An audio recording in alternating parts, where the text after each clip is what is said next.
ऋषभ पंत तो मतलब ऐसे बैटिंग कर रहे थे जैसे इज एज अ मिलियनेयर। थोड़ा सा सिचुएशन के हिसाब से वो बेवकूफ़ी है कि कभी नीचे नाच रहे हैं, कभी बॉल बीट हो रहे हैं, बार बार नीचे जा रहे हैं, अगली बैटिंग लगी कि ऋषभ पंत का भी समझ नहीं आया। Hello and welcome back guys.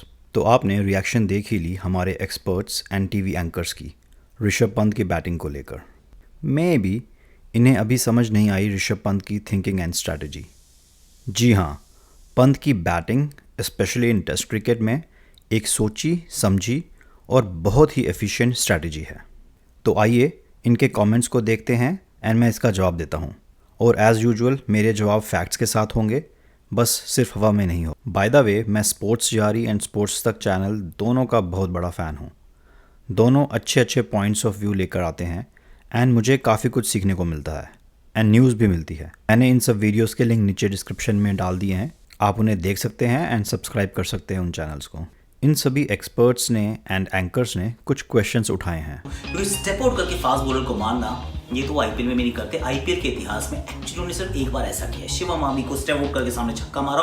उसके अलावा पिटाई बहुत करते हैं पर अलग अंदाज में करते हैं। On this day which stepping out, jumping out और बल्ला घुमा रहे, जंपिंग आउट एंड बल्ला घुमा रहे। पहला कि पंत ने कभी ऐसी शॉट नहीं खेली टेस्ट में। अरे आकाश सर, पंत ने जो वो रिवर्स स्कूप मारा था एंडरसन को इंग्लैंड के अगेंस्ट, वो भी तो टेस्ट में पहली बार ही मारा था। तब तो सब बहुत तारीफ कर रहे थे। जस्ट बिकॉज ये वाला कनेक्ट नहीं हुआ तो आप क्वेश्चन कर रहे हैं। हमने पहले भी देखा है, पंत जो शॉट मैच में खेलता है उसने उसकी प्रैक्टिस की होती है पहले से। जस्ट बिकॉज उसने कोई शॉट पहले कभी टेस्ट मैच में नहीं खेला है तो उसे नहीं खेलना चाहिए, ये तो कोई सेंस नहीं बनता। उसके बाद एक बार बीट हो गया, दो बार बीट हो गया, चार बार बीट हो गया, पूरी तरीके से बीट हो रहे हैं। हाँ, कैच छूट गया। कि ऋषभ पंत का भी समझ नहीं आया, वो निकल के मार देना वो कभी कभी ठीक है, लेकिन आपको ना he is living far too dangerous. दूसरा पॉइंट हमारे स्पोर्ट्स यार के दोस्तों ने उठाया कि वो बार बार बीट हो रहा था एंड घुमाते जा रहा था। तो आइए मैं इसका जवाब देता हूँ। कोहली बीट हुआ डिफेंड करते हुए एंड फाइनली आउट भी डिफेंड करते ही हुआ।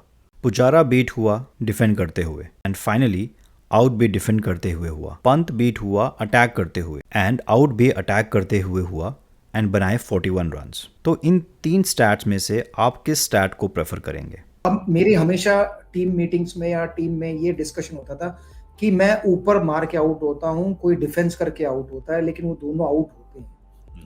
उसमें कोई डिबेट नहीं होनी चाहिए कि इसने ऊपर मार के आउट है और वो डिफेंस करके आउट हुआ है। रन कौन बनाता है, मैच कौन जिताता है, रन कैसे बनाए जाते हैं, वो इम्पोर्टेंट है। तो मेरा पॉइंट सिंपल सा है, जैसा कॉन्फिडेंस पुजारा को या कोहली को अपने डिफेंस पे है, पंत को उतना ही कॉन्फिडेंस अपने अटैकिंग शॉट्स पे है। तो पंत का स्टाइल गलत कैसे हो गया? और पंत का स्टाइल इफेक्टिव है या नहीं, उसका सबसे बड़ा जवाब गाबा एंड इंग्लैंड की विंस हमें दे देती हैं। एंड उसके बाद भी अगर कोई पंत के स्टाइल को क्वेश्चन करता है तो मुझे उनकी सोच पे बहुत हैरानी होती है। बहाने आउट हुए, नेक्स्ट बॉल पर जो शॉट खेल रहे हैं, अब वो वहां पर होता है भाई, आप खेलो, आप फेयरलेस क्रिकेट खेलते हो, सब कुछ खेलते हो, ठीक है, बट अगेन मैच सिचुएशन भी एक चीज होती है। लास्ट में पॉइंट रेज कर रहे थे कि अभी तो रहाने आउट हुआ है, क्या ज़रूरत है शॉट खेलने की। एक बात सबको समझनी होगी, Pant is a very smart batsman. आपको याद है ना कि आईपीएल के मैच में उसने कैसे रिवर्स स्वीप खेलकर राशिद खान को न्यूट्रलाइज किया था।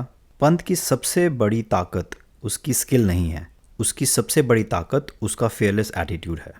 एंड इसी फेयरलेस एटीट्यूड से ओपोनेंट टीम्स एंड कैप्टन्स डरते हैं। विलियमसन की दाद देनी पड़ेगी कि उसने स्पिनर नहीं खिलाया, और वो सिर्फ कंडीशंस के कारण नहीं खिलाया, बट उन्हें मालूम था कि अगर एक ओवर भी स्पिन का पंत खेल गया तो वो पूरे गेम का मोमेंटम चेंज कर सकता है।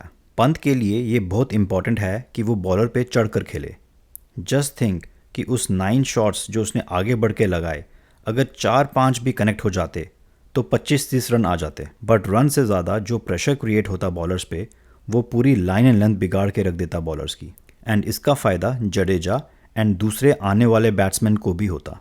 और इसके बाद भी अगर आप कन्विंस नहीं होते हैं कि there is a method in madness in Pant's batting, तो एक बार जाकर फिर से गाबा की इनिंग देखिए और देखिए कि वो हिस्टोरिक विक्ट्री हमें ज़्यादा रन्स बनाने के कारण नहीं मिली, बल्कि ऑजीज बॉलर्स को डीमोरलाइज करने के कारण ही मिली है। पंत ने ऐसा मोमेंटम लाया गेम में कि क्या अश्विन एंड क्या वॉशिंगटन सुंदर एंड क्या शार्दुल ठाकुर सब ठोकने में लग गए ऑजीज के वर्ल्ड क्लास बॉलर्स को। अगर पंत के वो कुछ शॉट्स कनेक्ट हो जाते तो ऐसा ही मंजर शायद हमें देखने को मिलता साउथहैम्पटन में कीवीज के अगेंस्ट। ये एक सोचा समझा रिस्क था जो पे ऑफ नहीं हुआ अनफॉर्चुनेटली। चलिए तो आप सब भी बताएं कि आप कितना एग्री या डिसएग्री करते हैं मेरे इन पॉइंट्स से। और भी कोई एडिशनल पॉइंट्स हो तो शेयर करें प्लीज़। और हाँ, आप सभी ने बोला था इंस्टाग्राम अकाउंट शेयर करने के लिए, तो मैंने डिस्क्रिप्शन में ट्विटर एंड इंस्टाग्राम का लिंक डाला है। उस पर मैंने IPL जर्सी गिव अवे के विनर्स भी अनाउंस किए हैं। Please go ahead and connect करें वहाँ पे एंड अपने सजेशंस दें। चलिए अभी के लिए इतना ही। Take care and bye for now.